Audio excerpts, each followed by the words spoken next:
sense, like to your whole generation. And Hmm. it made me kind of bring together a bunch of ideas that I've been thinking about for 10 years. And so the kind of thing that became the speech and eventually kind of got extended into this book is this idea that as I was growing up, I had two differing messages sent to me. So, formally and explicitly, as I was growing up, like in high school and college, and really extremely when I was in law school, was this message of keeping your options open. The message that was sent to young people was the purpose of this education is your advancement. You should choose jobs that will help you keep your options open for future jobs. You should move to places that will help you keep your options open for future places. Don't get tied down. Don't attach yourself to something that will slow you down. Keep your options open. It was almost like Right. a religious creed. Yeah. But at the same time, as I was growing up, informally, that was the explicit message. The informal message that I was getting, like Mark Twain says, never let your never let your schooling get in the way of your Yeah. education. So the schooling was telling me keep your options open. My education, the deeper sense, was, looking at collecting heroes, people that I started looking up to. I started thinking about, Fred Rogers, the children's education host, Dorothy Yeah. Day, the great Catholic worker founder, Ralph Nader, the great consumer public interest fighter. I started looking at these heroes that I was collecting, like elders to look up to, and what they all had in common, they're all different, working on different things, working on different causes, being in different places. What they all had in common, though, was they totally ignored that advice of keeping your Hmm. options open. They were committed to particular things, particular Yeah. places, particular communities, particular causes, and they worked at them over the long haul.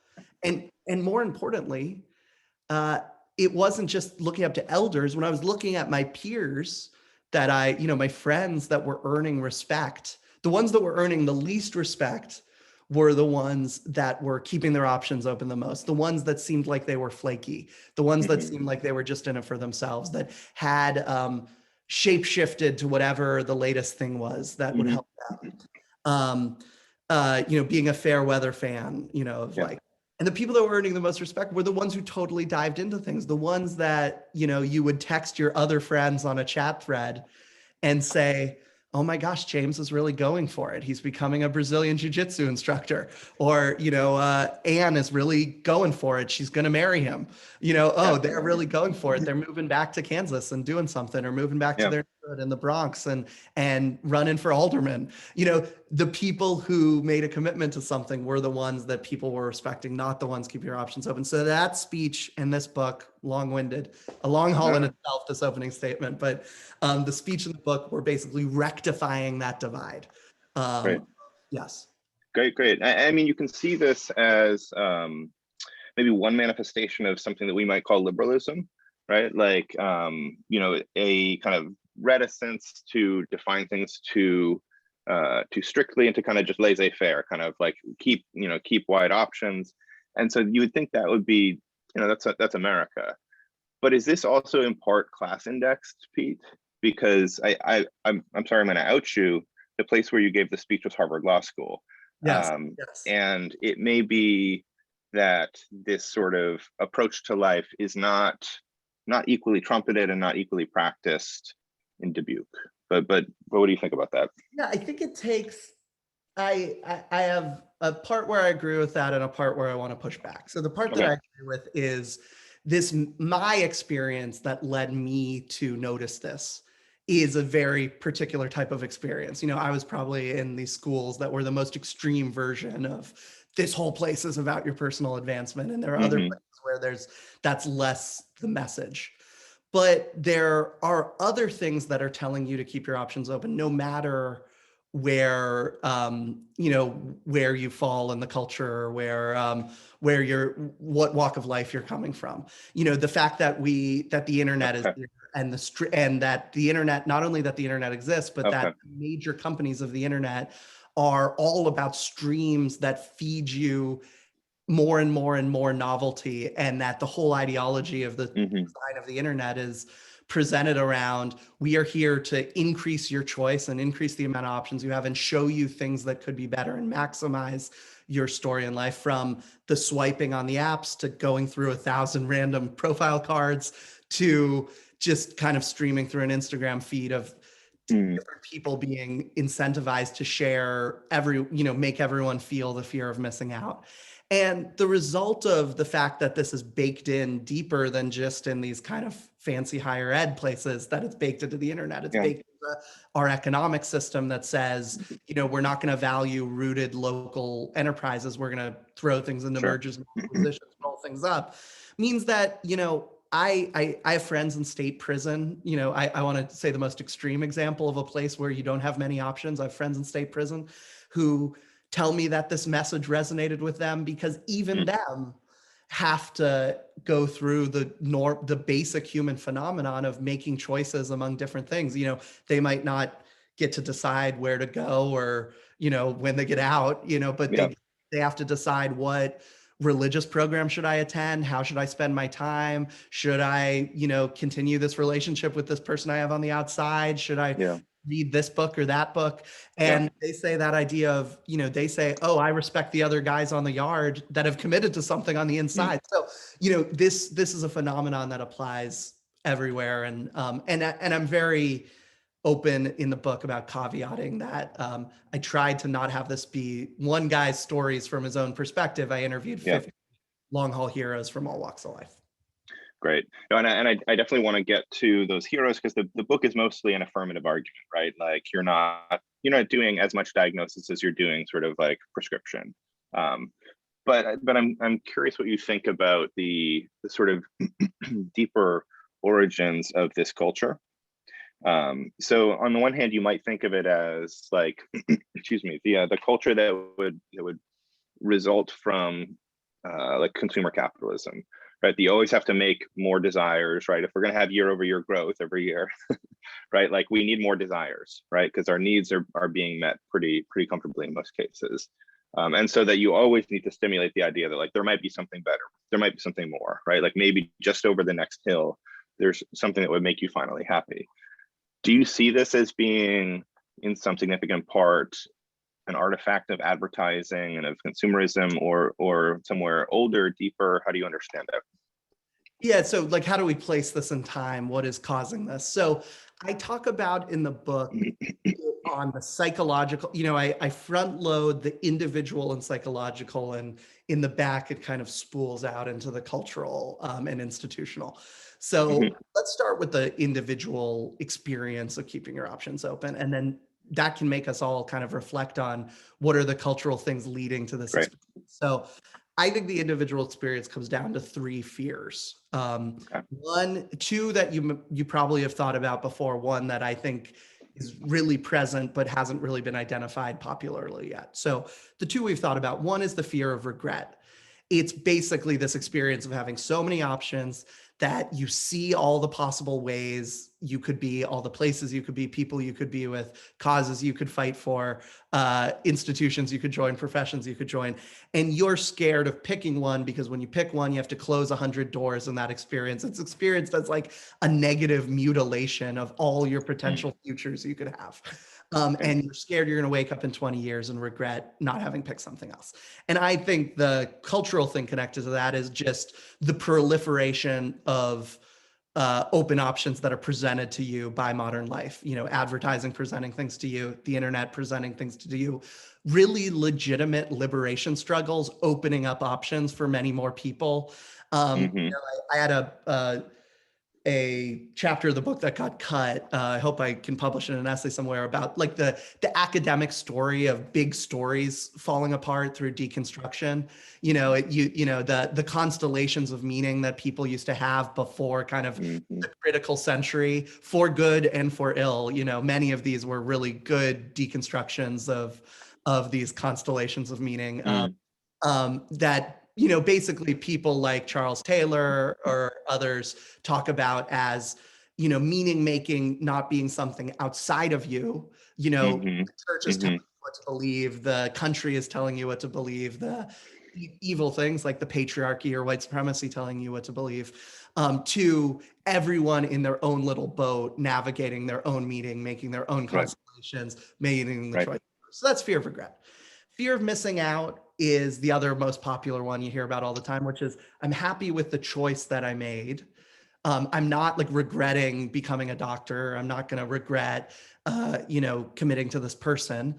but they're the best person for me, or they're the best place for me, or best cause for me. But you're inundated with distraction and uncertainty by seeing all the other things you could do. Not that you regret having made the choice, but that the choice comes with responsibilities. Like on the smallest level, you commit to a book club every Wednesday night. You're happy you committed to that book club instead of another book club, but there's a party on Wednesday night sometime a year into your commitment. And you know, if you go to that party instead of going to the book club, it might not happen that week. And that's like the fear of missing out. And people are scared of like tying down their future, the Hmm. vulnerability of tying down your future. Right. Um, and then the one that's a lot of the same things, a lot of advertising and Instagram feeds and Tinder profiles are all telling you not just making it hard to make a choice, but after you've made the choice, they're distraction, novelty, temptation machines. Um, Hmm. Hmm. and saying no, nothing, nothing is ever enough.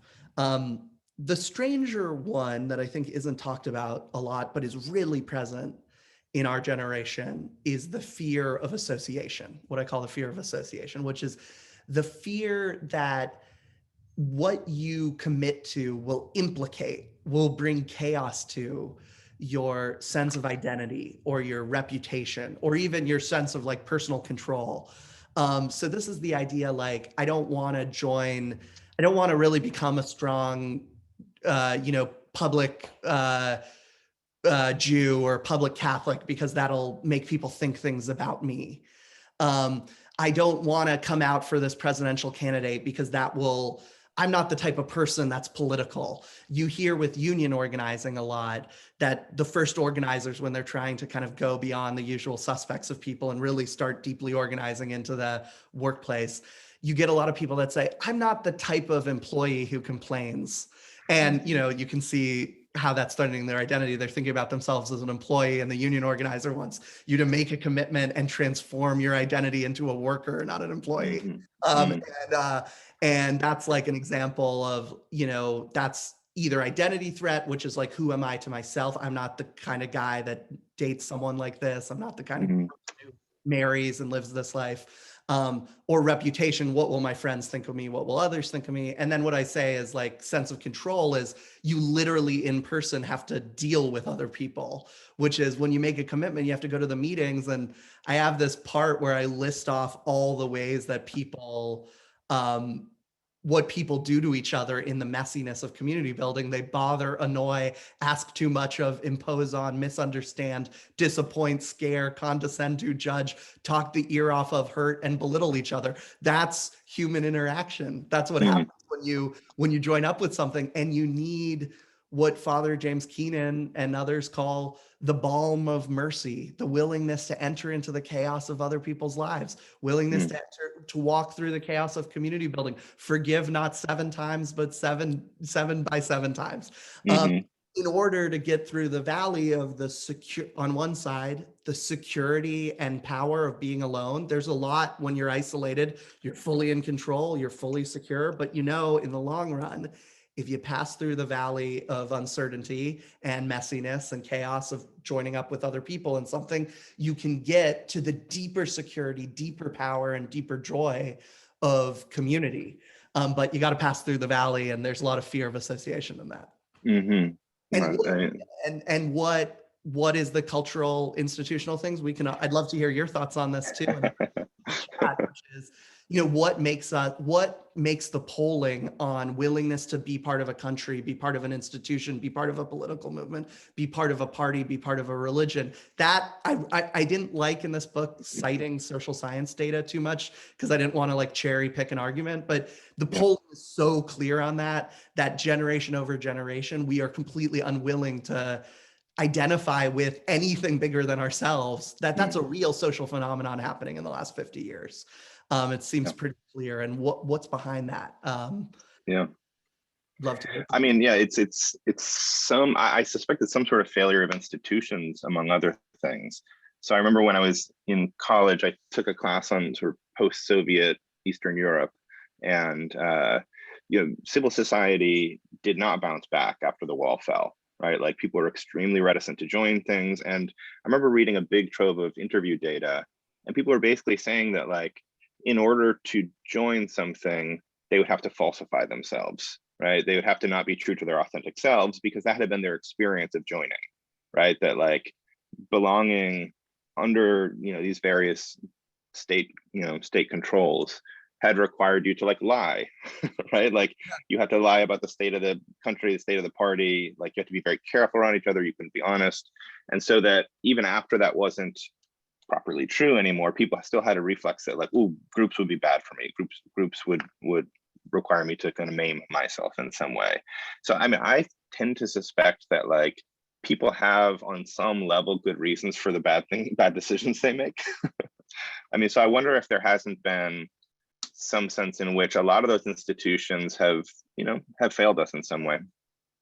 Amen. The really simple version of that is if you were in a bunch of romantic relationships and they Mm, all hurt you and did wrong by you, the other person, you're going to be very sure. reticent to enter into another relationship again. And I think Mm, one of my messages in this book, just kind of to linger on that metaphor for a second, even though the book is also about that literal phenomenon as well. Um, Wendell Berry talks about all of our commitments are like marriages. So it's mm, actually like the romantic commitment of marriage is a lot like our commitment to places and communities and causes and institutions. People saying I'm mm, married to my shop, or I'm married to the art of engineering or something. yeah.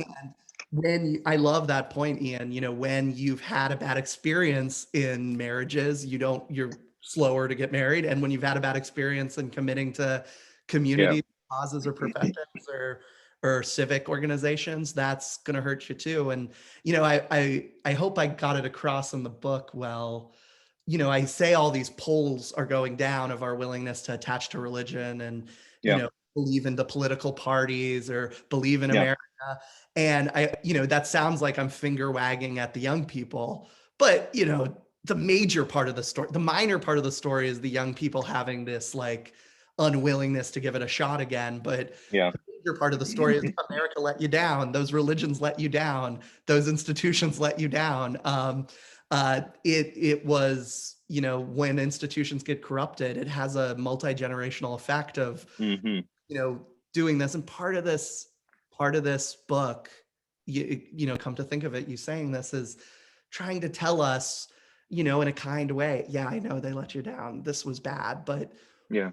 you cannot have the answer be in the long run. Like, take some time alone, Hmm. find your authentic self, Yeah. reject the inauthenticity of what you were forced into.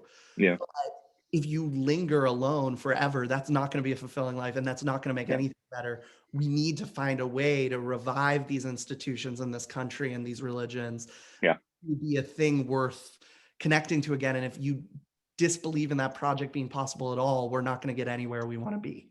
Yeah, absolutely. No, I mean, people tend, so I think you and I have both been influenced by Putnam's Bowling Alone, and that sort of explanation, that argument he makes. Um, Something that I'm almost always struck by is that you had this sort of like utopia of civic engagement for a couple of years after the war, right? And that we tend to think of as like not just the high point, but like the default, right? Like we're supposed to be like enthusiastic joiners and belongers. And there must have been some failure of the generation following the greatest generation, right? My thought though along these lines is, if you have a whole generation of people who see up close what something looks like they live in it, and then they flee with their hair on fire, right? Like there are important questions to be asked about what was going on there, and what was the nature of that sort of utopia. um, Yeah, one thing Putnam I think does, for those who don't know, Putnam, Robert Putnam wrote this book, Bowling Alone, about the decline of community in America and the decline of these community groups. That's what Ian's referencing. the vulgar sense of Putnam, like when people like just hear the like short version, they think he's putting on rose-colored glasses and saying everyone get back Right. to the 50s. But he Right. actually does a really good job in his actual writing of saying, my mission is not to turn back, it's to not throw out the baby with the bathwater, basically. It's Right. like, don't he isn't telling the young people join the Elks Club and the Rotary Club and get back to, get back to the pews that were oppressing and belittling you. He was telling young people, he says it at the end of Bowling Alone, I want you to invent in the soil of the new world with the understandings of justice and the causes of, of equality that we care about in the new world, invent the new forms Mm. that have the similar spirit of joining in person, but excise all the problematic parts of the like 50s joining culture. And Yeah. I talk about in the book, a lot of the story of the increase in options of the last 20th century is a genuine story of liberation, and it's a story of a bunch of people who were forced into involuntary commitments, who were that they had no authentic connection to and were harmful and hurtful and great evil. And a lot of the story was throwing off the shackles of that over the last century, and we have probably another century or two of work to do on those continuing liberation struggles that are fighting. But to continue those liberation struggles, and also in general, we need, in addition to the spirit of liberation, we need the spirit of dedication. All those struggles themselves required a bunch of people to subsume themselves in something bigger than themselves. Right. And all those continuing struggles require us to subsume ourselves in something bigger than ourselves. And just generally in life, saying I am free is not enough. It's free. There's a second step, which is free for what? What do I now want to do? Yeah. What's the day, I tell it in a goofy way, the day after Billy Elliot in the movie decides, I'm not going to be a coal miner, I'm going to be a ballet dancer. Yeah. He still has to figure out 20 years, the movie ends at that point. He says, I'm a ballet dancer, I found my authentic self. But the next 20 years, he has to figure out, am I going to be a teacher? Am I going to go to try to be the best ballet dancer ever? What if I find out being a ballet dancer doesn't make enough, money for these other commitments I have to take care of my family? And he has to grapple with all these aspects of dedication and meaning, but that's never shown on the screen. And so Yeah. part of my goal with this book is to talk about liberation, but also talk about dedication. Yeah. No, I mean, I think that it kind of looks from a certain angle right now, and the generation that I'm speaking to belongs to missions. Oh, can you hear me? Hello? Yep, you're back. Back. Sorry about this. Yeah, so it seems like, politics is back, baby, right? Like, it does seem like people are identifying with political movements, and it's sort of, constituting part of their identity and all that. Not always in a good way right now, I would say. I think that in a lot of ways, our political climate is like too groupy, right? Like, people have joined a little too hard in some sense, in some cases. So there's that, and I would love to hear your thoughts on that. But interestingly, I think this goes together with this. Today, there's statistics came out showing that the birth rate in America has fallen to its lowest point ever. I think replacement rate is 2.1 children per woman, and I think we're at like 1.6 right now, which is like unheard of in America. We also saw this year that religion and religious attachment has fallen to its lowest level ever. So, while I totally understand and agree that, attachment to a noble political cause is wonderful, I wonder whether this is not a strange and maybe dangerous kind of system of attachment that we're working on building right now, where like some of these kind of more, I want to say, like existential sorts of attachments and belongings, like to your child, to a church, are withdrawing, and maybe politics and other things are coming in its place. I mean, how do you understand this? Yeah, one of the messages I have in the book is to say that, there are, Zygmunt Bauman talks about, who is one of the inspirations of this book. He wrote this great book, Liquid Modernity, about how we're kind of disattaching from everything. The more kind of intellectual version of this book is his book, Liquid Modernity. And he talks about like these apocalyptic moments, that happen when we're in a really liquid world. So when like the flood washes away our deep organic commitments, we miss it. We cling, we actually have as Simone Weil talks about, a need for roots. We want to be rooted. We don't want to be isolated. It might be fun to surf on all these interesting novelties, but there's a deep part of us at night when we're sitting alone saying, I really wish I was connected to something. Mm-hmm. To build organic connections takes a long time, but a lot of people are grasping at random quick fix connections. So Okay. they're like, if I can partake in the giant march in the streets, that'll be my moment. I'm part of something bigger. Or if I can give the big epic speech, or if I can go on Twitter and follow a bunch of people and then like make the big clever takedown, I'll feel part of this thing because I'll get all these likes and claps on the back and these like quick moments of emotion. Yeah. That's like an apocalyptic. You see this in the most extreme version where, and I want to tread lightly on this, but like a lot of the profiles of ideologically motivated domestic terrorists are people who are deeply ideological, but they actually are not part of any civic groups at all about their ideology.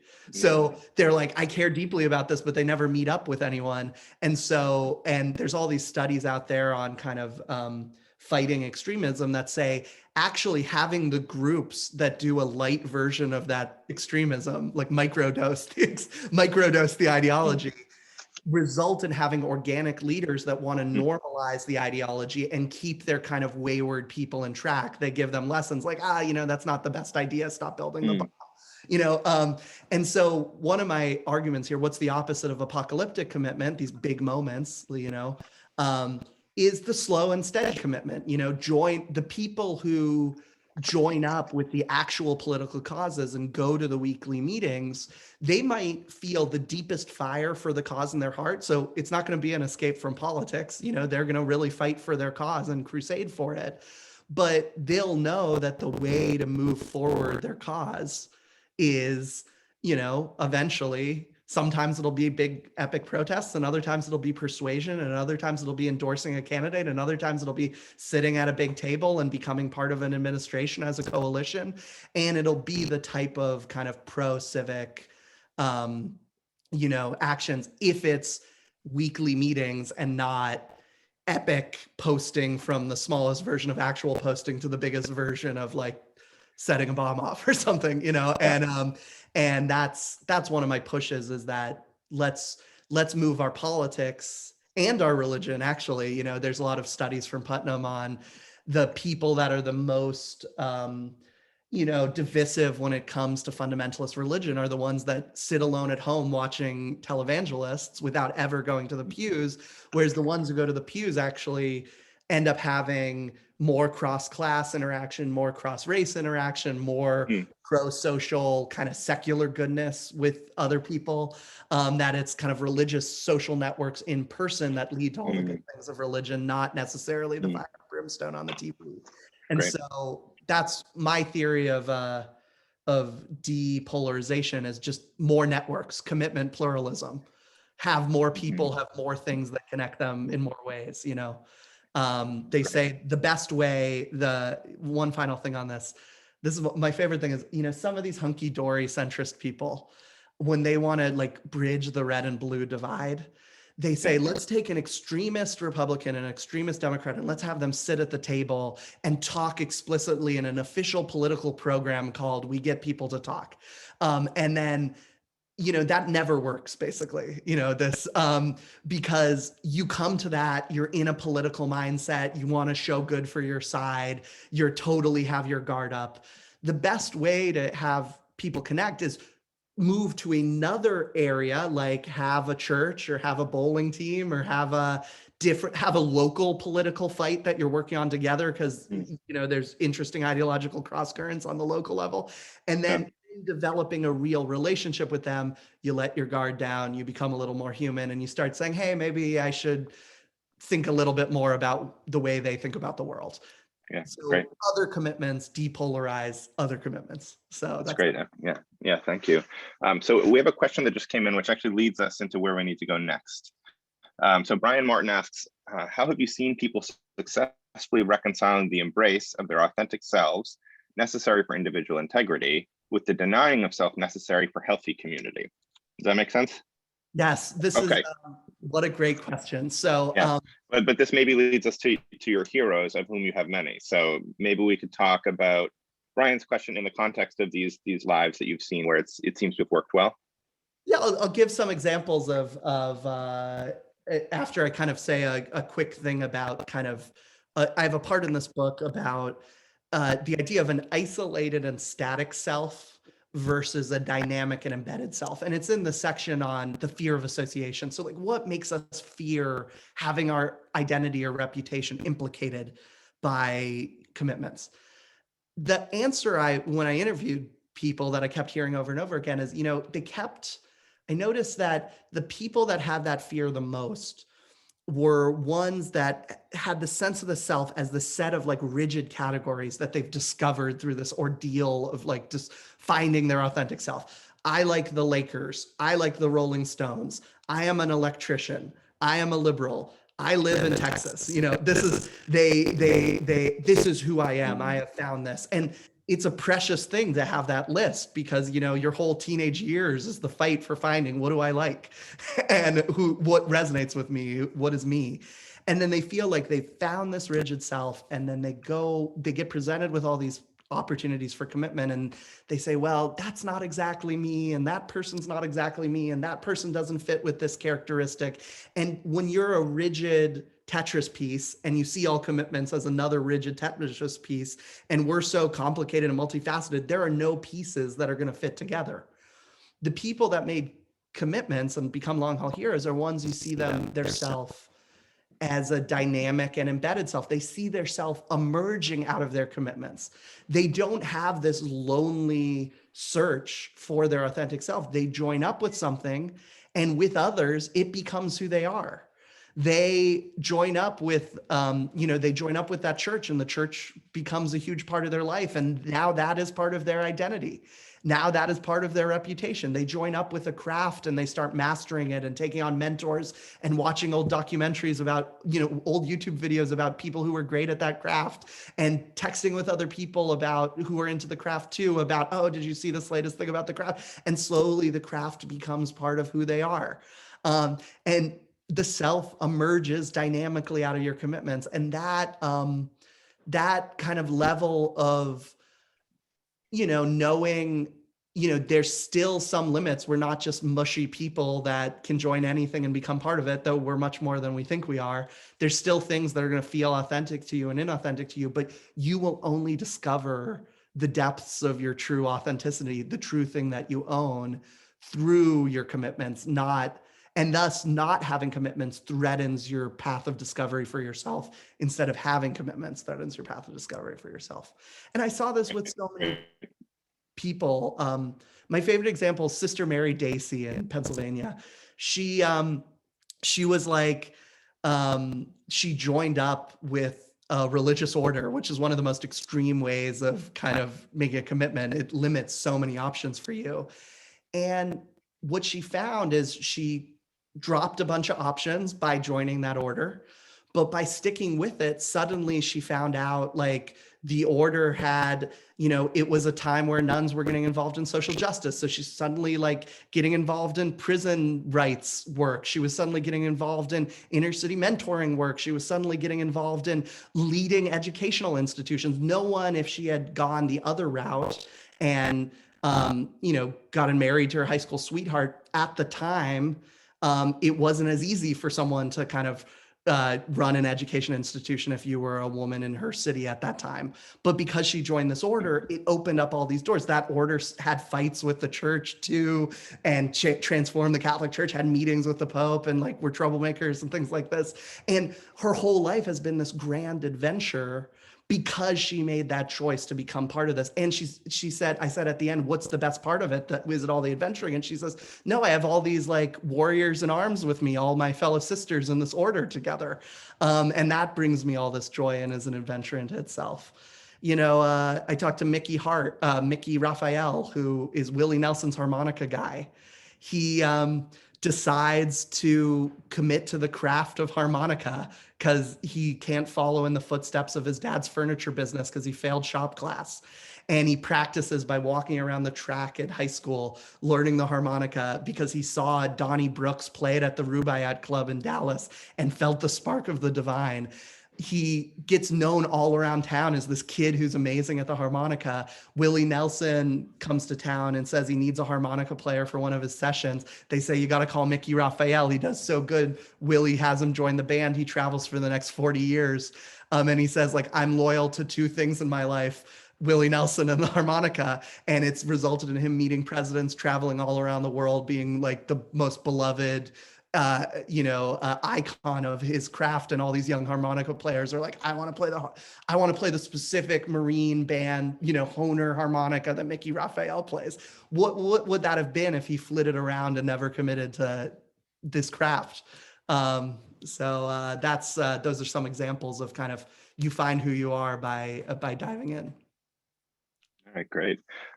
So what is the way you put it, I mean, I could take up the harmonica, right? Like I could make a commitment like that. Like there's some commitments I've already made, and so in that way, I can sort of push back, or I can be a sort of I don't know, a resistor of some kind against the culture of liquid modernity. Is that basically the recommendation here, that like sort of, yes, it's true, there are these structural forces acting on us, and there's like a strong current in our culture, but like you, Ian, in your little apartment in Cambridge, like are free to put the phone down, put Twitter away and like get to work on something serious? Does it kind of fall to like me as an individual, to other people? Is that kind of the way forward for us? Let me quickly say something about craft, and then I'll get to that question, because it's important to show like it's not just you alone playing the harmonica. It's you joining what Alastair McIntyre heads out there. It's you joining a practice, which is in craft. It's not just you alone get really good at something, though I talk about the joys of depth and expertise and things. It's that you become part of a community of other harmonica players who share tips and tricks and become something that cares about something together, and like makes this practice that Alastair McIntyre would say produces goods internal to practices. That's his like famous line, that the deep joys that come from, being someone who all play chess together and finding the joy of kind of like mastering a move, or this Jordan doc that came out a year ago about the 97-98 Bulls or something season. It's a practice. It's only maintained by all the scorekeepers and high school coaches and Hall of Fame maintainers and referees and players and coaches and owners and stadium custodians who in this practice that makes it sublime, that Michael Jordan won that game while he had the flu. It would have just been a random set of phenomena if they didn't maintain that practice. So that's the thing about craft. But the general question of, is this book about, this book, what's this book mean? Like, what is the takeaway from this book? What is the action item? The whole reason I felt a need, a lot of this book is in other books. A lot of the cultural criticism is in Liquid Modernity. Christopher Lasch, Simone Weil, Dorothy Day, George Shalaba, Wendell Berry, all these wonderful writers have written about all these things. Yeah. This is a real kind of a compost pile book of like ideas in my head that composted out of kind of bringing this all together around this one theme. But I was really felt the need for this book because I wanted it to start from, not from like a cultural criticism, woe is society, we have fallen, there's so many books of decline, very important there. I only wrote this because I love the genre of, reading 100 books of reasons we have declined or something. But I wanted to have a story that started with you as an individual. It's like a book written in the second person. It's actually officially categorized as a self-help book, even though it's probably like the most unself-centered self-help book out there. But it's about like subsuming yourself and things larger than yourself. But Hmm. it's about, I'll tell you about the cultural story that might be going on around you, but mostly I want it to be about you taking an action to become a more committed person. And in doing that, commit to a society, like result in our society being a more committed people. I have kind of this ulterior motive of the book, which is, my day job, the thing my big commitment in my work life is I really care about politics and civics. I really care about there being a civic revival in our communities, turning around the Putnam Bowling Alone phenomenon. And I Hmm. really care about a lot of these justice and democracy struggles happening in politics. And I wrote this book partially because I think the Archimedean lever, the like single dial we could turn that would have the biggest impact on advancing justice, deepening democracy, deepening American solidarity, is it's so simple, it's totally unprofound. Simply having more people work on those projects. It's not like get everyone to do the same strategy. It's not figure out all the clever tactics, have the perfect lens that everyone sees in the same way. Those are all important. But the number one prerequisite, I sometimes call this book like the prequel to everything else. The number one prerequisite is that people are working on things at all, that there are enough people working on 10, 20, 30-year projects, enough people sticking with things to fight for this, to fight for these causes, or they will never move forward. And you find that the sticking with itness is more important than all the other clever expertise stuff. You rarely find someone who's really sincerely committed to learning, say, I worked at this for 10 years and nothing ever happened. I learned nothing and I regret doing it. What they usually say is, I worked for 10 years. We tried this thing out, 4 years. We were in the desert. Then we found out it was all wrong. We learned this other way. Then we tried that. We've made some progress. Then I got 2 more years where we got this new theory of how we're thinking about it, and I'm moving forward. And now I actually think we're really kind of about to emerge or something, and I have these stories in this book, the 32-year walk of Evan Wolfson fighting for marriage equality, the 24-year walk for Lori Wallach changing our global trade regime. She called it turning around a steamroller in a small alley of corporate power. That's what she said her task was. And she said, I've spent 24 years getting it to stop, and now I'm turning it around after successfully getting it to like shove sand in the gears of this machine. And it's all Hmm. because they stuck with it. And so that is the message of this book: is you can do that. Though, and I want to stop here, but I can get into what leaders of institutions can do to help people. To paraphrase a Dorothy Day quote, she said, we need to build a society that makes it easier for people to be good. I think there's a lot institutions can do to make it easier for people to be committed. And I can get into that, but I want to stop there. Great, great. No, it's wonderful. We actually have a question that I think connects here from Joe Waters.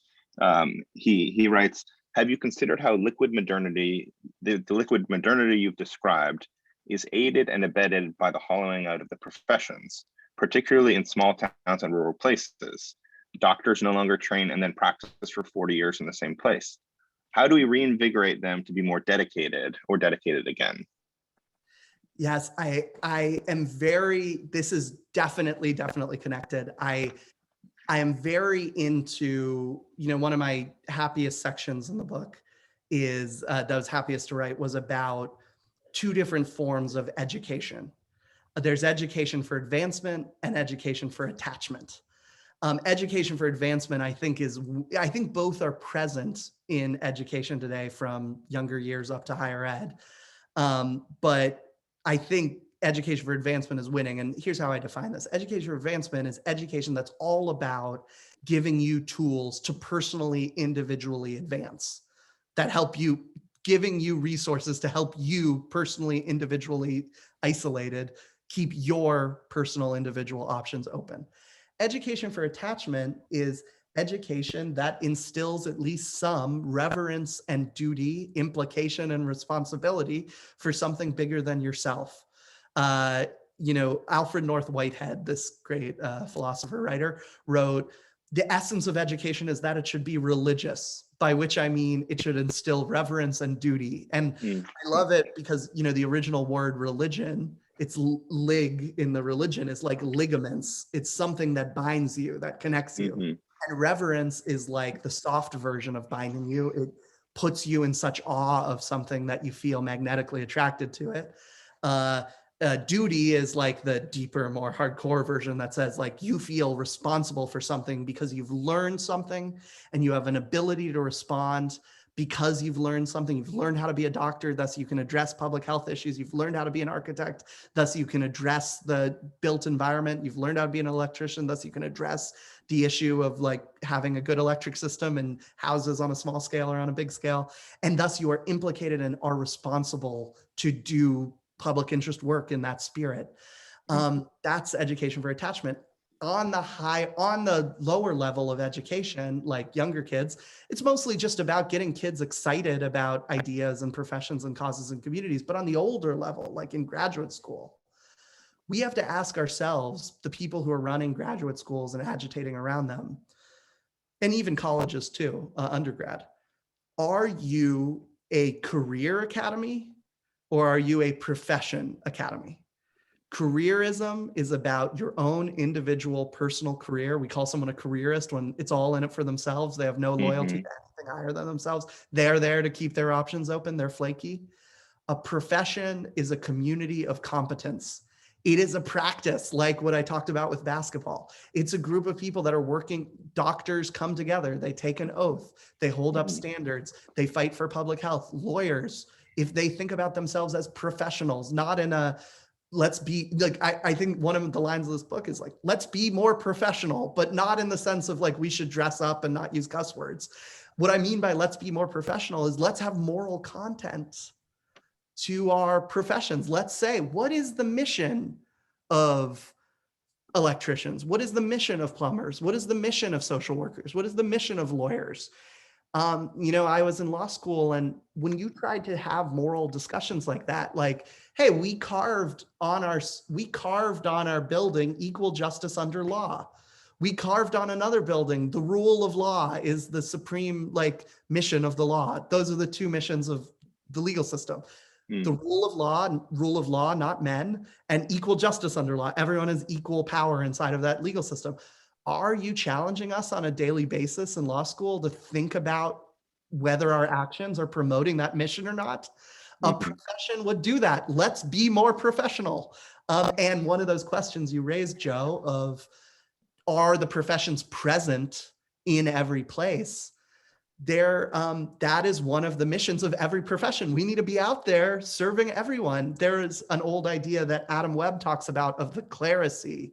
The people who are educated in the major cosmopolitan areas at the big fancy schools should re-spread out like the pastors or that go kind of live in the parsonages of the random churches. You go to a central place to learn special things, but then you re-spread out and return. What we currently do at most of these big fancy places, you suck people in from all across the country and then you send them to New York. It's brain drain. Absolutely. Amen. Yeah, no, I mean, I don't know what is actually to be done about education right now, right? As someone who has worked in it pretty constantly for the past decade and a little more, I taught part of your book last semester to my business ethics students at a quite a good business school in the Boston area. And we particularly read the part about education, about professions, and they found it really inspiring. And I don't mean that I'm going to try not to end on a downer here. They found the book personally really inspiring, and they liked the model of education. They could sort of intuitively tell that this is a better way to be. But I also know it's a business school. I know that the vast majority of them will go into finance. And it's not that finance can't be a proper profession, but I think there might be something, in a profession in your sense, I think there might be something about kind of designing tricky new derivatives that doesn't lend itself as well to the sort of cultivation of the group and cultivation of a practice as like practicing medicine or something, right? And so it does seem like, I mean, I think you're absolutely right on one hand. Like, I think your prescriptions are correct and they are freer than they realize, et cetera, et cetera. But I also just have a lot of sympathy for them because the institutions and the kind of conveyor belts that they ride on, as you know from your time at Harvard Law School and elsewhere, like, do kind of tend to shunt them in one direction, right? And there's something deep that needs to happen. And you can try in the course of a semester to convince them that there are things more important than those sort of status games and keeping your options open. But these are deep-seated messages that they receive all through their lives. Yeah, let me, I have a thought of how those who kind of aspire not just to figure this out in their own life, but to be leaders for others and people who are in mentor roles or teacher roles, what you can, or leadership roles in institutions, what you can do. Right. I have two stories from the book on this that kind of add together to actionable items. So Wendell Berry talks about this bucket hanging on a fence post. It's my favorite, probably my favorite story I included in the book, a favorite metaphor I included in the book, which is, it's a bucket on it. I think it's on his grandfather's farm. It's like a very old timey story. And it's a bucket hanging on a fence post and no one pays attention to it. It's just a bucket hanging there.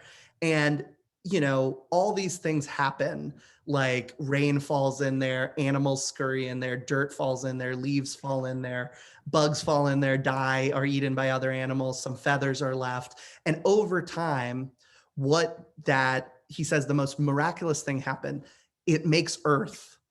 But it's like you end up with a beautiful soil that is rich for planting. And he says culture making is like that too. Stories fall, heroes fall, stories of big mistakes fall through time, lessons learned, hard ordeals that wisdom was extracted from fall into a community. And out of that comes culture. Like it's a composting thing. But what's the most important fact about this? The bucket was nailed there. Somebody has to be the bucket. A group of people have to stay there to collect the stories and be the bucket. Yeah. That is a centripetal force, pushing against the chaos that says this will be forgotten or all those people will move away. We need institutional memory. And so when you stick with something, that is the first act of culture making. So then we need to make a culture. What culture should we make? And one of my arguments in the book is that we need to fight against indifference culture, which is like anti-culture, like nothing, no one caring about anything, remembering anything about the future, having any mission, for honor culture. And an honor culture is a culture where honor plays a large role in community life. We win respect in community life by upholding community missions and values. People who exemplify that are honored by the community. You take seriously your roles in the community as a parent or a neighbor or a sibling or an elder or a teacher or treasurer of the local Audubon Society. And the community around you takes seriously your roles too. They say, thank you for doing a good job at your role. And the qualities of character that help in those roles, honesty, fidelity, courage, awareness, are noticed and celebrated, often sometimes formally through like rituals, like initiations and inaugurations and commencements and retirement celebrations and Hall of Fame induction ceremonies and awards given out at the end of the year. And when you succeed, your community succeeds. And each of those parts of an honor culture that I talked about need people to take those actions. So one of my arguments for leaders and teachers is do the hunky-dory thing of, telling someone you displayed a virtue and telling the whole community, oh, I really want to honor this person for displaying a virtue. I really want to honor this person for holding up a role. I want to do an annual award that I'm going to give out every year. And it's going to become a storied award because of all the people who've gotten it over the years that I'm going to give out in my institution to celebrate people who lived up to our mission statement.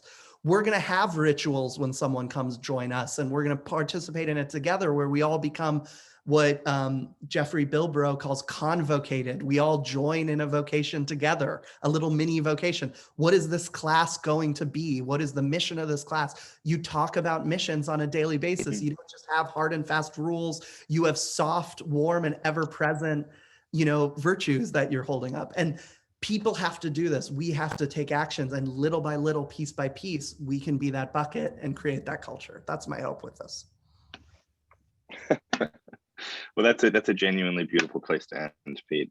Thank you. I think everyone should buy the book, correct? I hope. And Yeah, everyone should buy the book. if you wanna live, someone said the book has a curse in it, which is if you, it'll be easier to receive if you buy it from a local bookstore through Bookshop or IndieBound, or get it at your local library too. But Okay. if one of the big places is the only way you can do it too, all is forgiven. In the spirit of And now, Pete, are you yet willing to tell me when will have the opportunity to vote for you for president? No comment. Not yet. Okay. Other people, I mostly like sitting alone and writing these things. Lies.